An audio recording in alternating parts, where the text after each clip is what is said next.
Hello everyone, this is the second video in the Ansible series.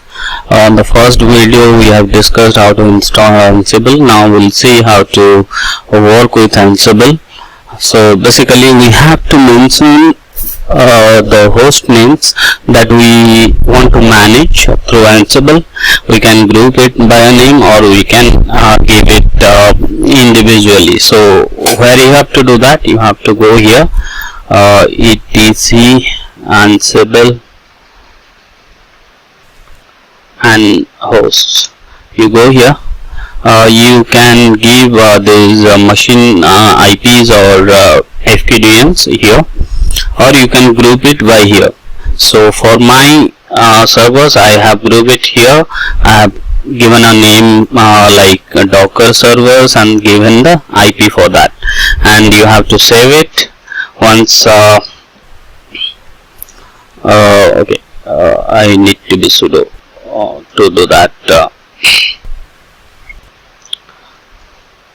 So I have already given my group name, that is Docker servers, and the IP below that. You can, if you have multiple servers, you have to group. Now you have to give those IPs or FQDN below this, so that it will be in that group. For my work, I have given one server, that is under Docker servers, and now we have to see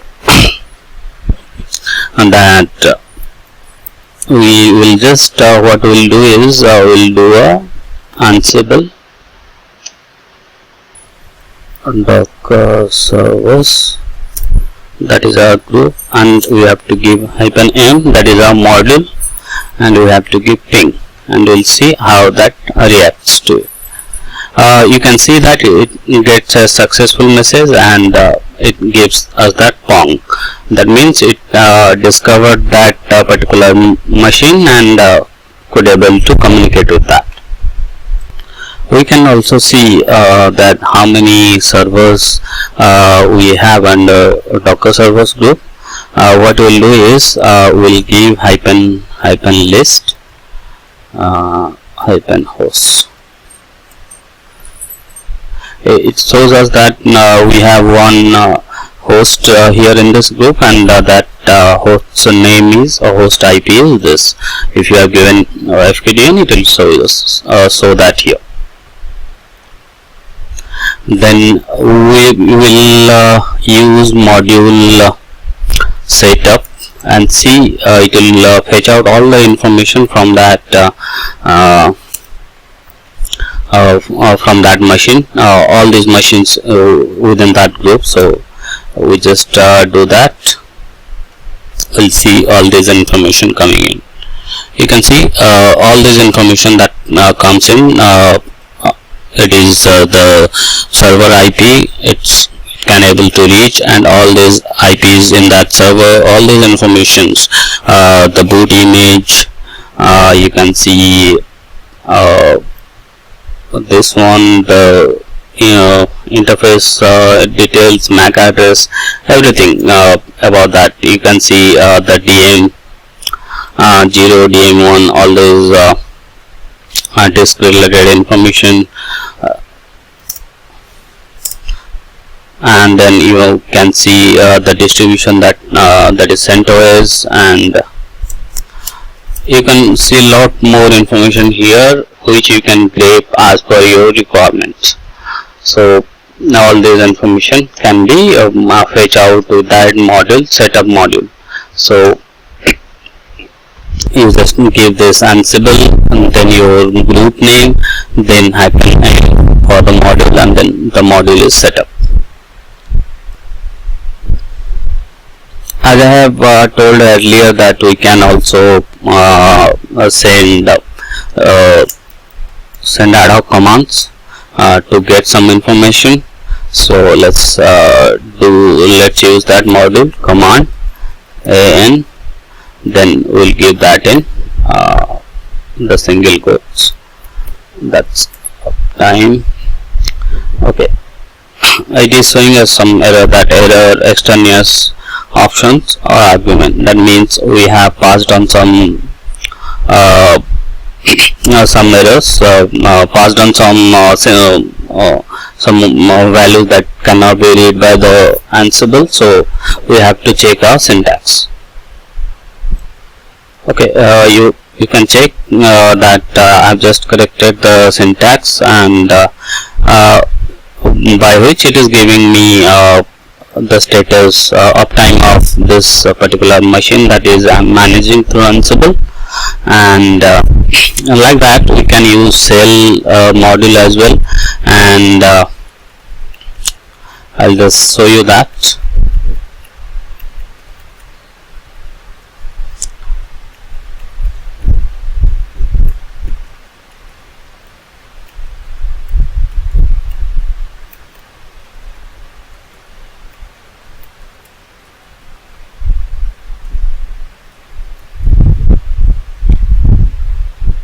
So using the cell module you can list out a file that is temp.txt.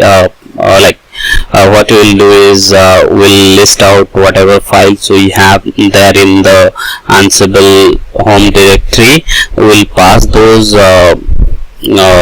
value to the temp.txt file. So you can see whatever there in the home directory of Ansible, we are just doing a ls-l and pushing that value to temp.txt, and we can also do a cat of this particular file.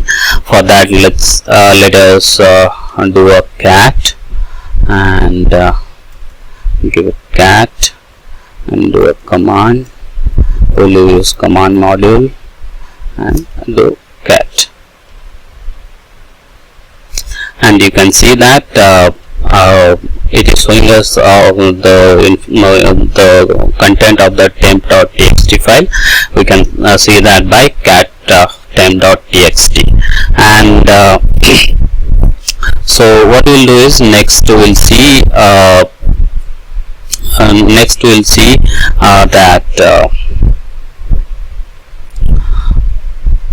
we will see that we will create an user and delete those users.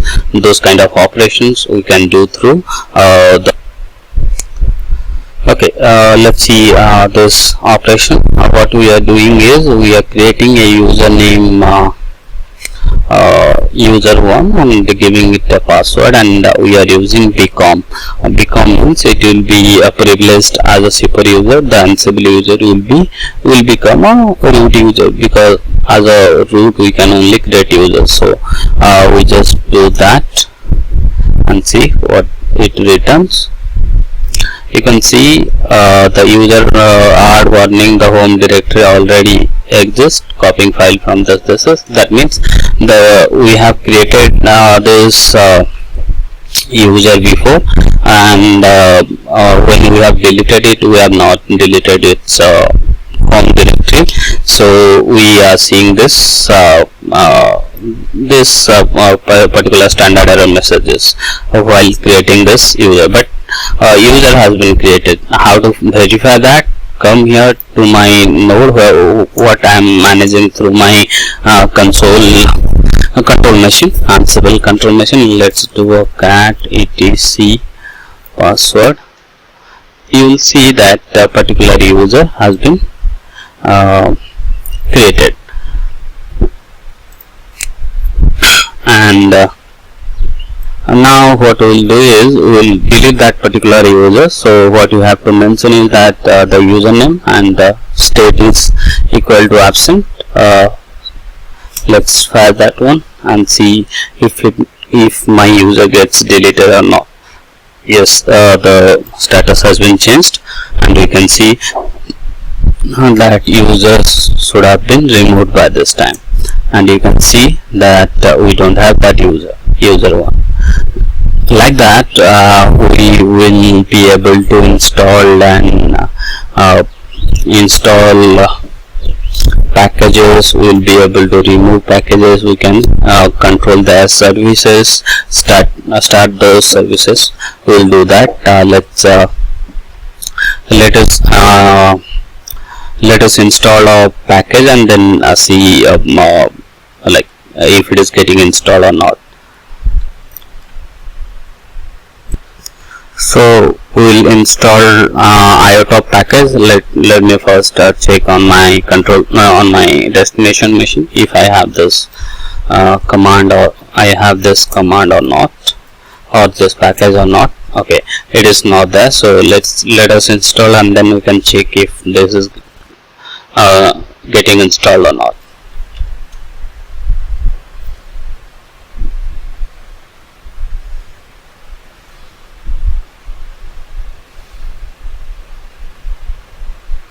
So you can see that the status has been changed, and this is complete, and we can see that the IOTop package has been installed. And let's go to the machine where we have installed it and let's run this. So basically it is giving some netlink error problem, but the package has been installed. So let me just check. Sudo rpm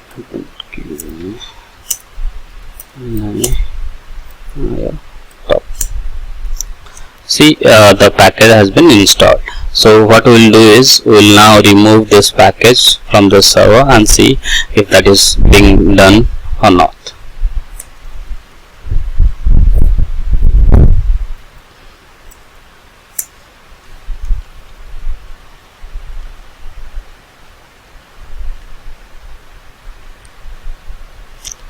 You can see that this package has been removed, state has been changed, and let's go back to that machine and see if that package is there. You can see that package is not there because we have just removed it. So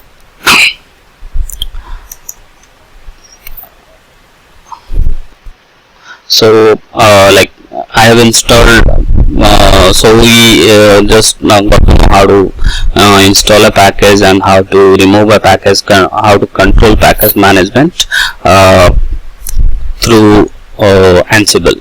Like that, I have installed HTTP like the web server here, Apache.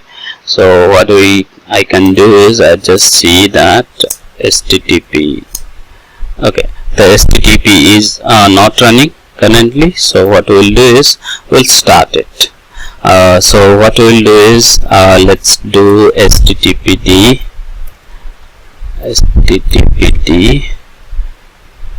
state becomes started, and we will have to change the module service.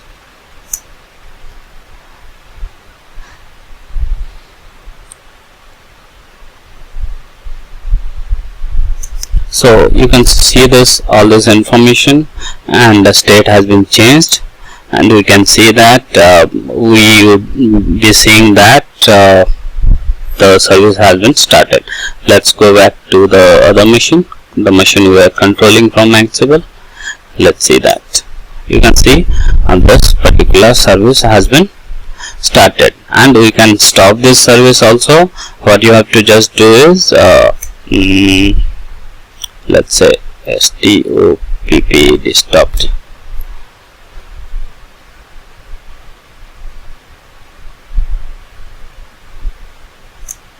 So you can see that the service, the status has been changed. So the service, sorry, I just okay, this is started.